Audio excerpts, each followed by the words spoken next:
తెలంగాణ రాష్ట్రానికి సంబంధించి రేవంత్ రెడ్డి ఒక ఫైర్ బ్రాండ్ మనకు తెలుసు. విమర్శలు చేసినప్పుడు ఆయన అది పదాలని చాలా విచ్చలవిడిగా వినియోగిస్తూ ఉంటారు. అందులోని బీఆర్ఎస్ బీజేపీ కనిపిస్తే ఆయన వాడే పదజాలం చాలా తీవ్రంగానే ఉంటూ ఉంటుంది.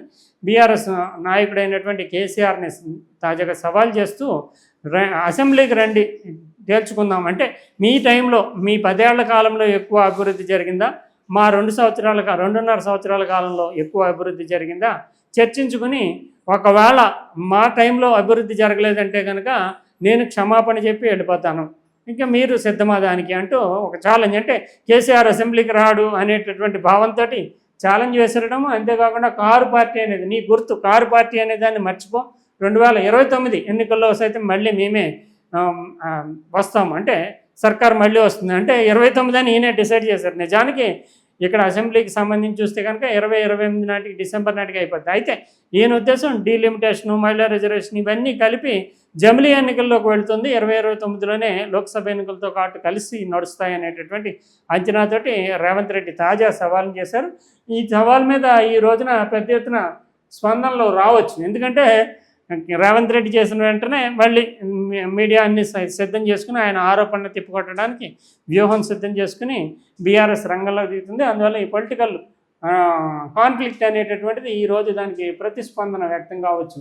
ఇక కేంద్రంలో ముఖ్యంగా మంత్రివర్గంలో మార్పులు చేర్పులు చోటు చేసుకునేటటువంటి అవకాశాలు ఉన్నాయి. ఈ నెల చివరి లోపులోనే జరగవచ్చు అనేటటువంటిది. ఇక దీంట్లో ప్రధానంగా మన తెలుగు రాష్ట్రాలకు సంబంధించి కూడా మార్పులు ఉంటాయనేది, ముఖ్యంగా కింజరపు రామ్మోహన్ రావు ఆంధ్రప్రదేశ్ నుంచి, తెలుగుదేశం నుంచి అక్కడ ఉండేటటువంటి క్యాబినెట్ మంత్రి ఆయన ఫెయిల్యూర్ అయ్యాడు అనేటటువంటిది. ఎందుకంటే విమానానికి సంబంధించినటువంటి ప్రమాదాలు కానీ, లేదంటే విమానాలకు సంబంధించినటువంటి విధానాల్లో అవకతవకలు కానీ రకరకాలైనటువంటి కోణాల్లో వ్యక్తమవుతున్నటువంటి నేపథ్యంలో ఆయన తప్పించి వేరే మంత్రిత్వ శాఖ పంపుతారా, లేదంటే నిజానికి ఆయన తప్పించడం అంటే నారా లోకేష్ మనిషిగా ఆయనకి బాగా ముద్ర ఉంది. నారా లోకేష్ ఎంత మేరకు ఆయనకి అంగీకరిస్తాడు. ఈ మధ్యకాలంలోనే చంద్రబాబు నాయుడు నారా లోకేష్ తోటి స్వయంగా ప్రధానమంత్రి గంట 10 నిమిషాల పాటు చర్చించి దీంట్లో ఆ స్టెప్ కూడా ఉంది అనేటటువంటిది రాజకీయ వర్గాల సమాచారం.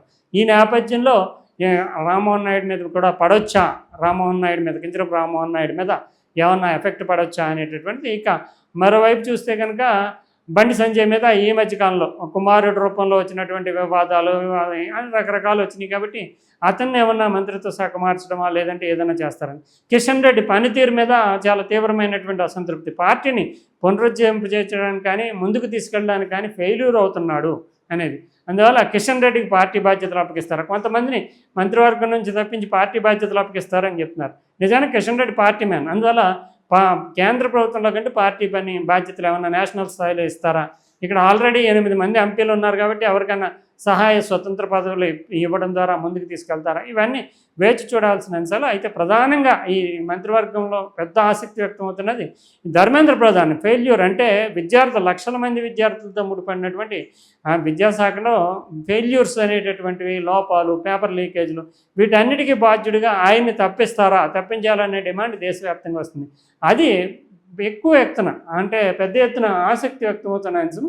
ఏదేమైనా ఈ నెలాఖరు నాటికి మంత్రివర్గ పునర్వ్యవస్థీకరణ, విస్తరణ ఇలా రకరకాల రూపాల్లో ఉండొచ్చు అనేటటువంటి సమాచారం మీడియాలో రిపోర్ట్ అవుతుంది.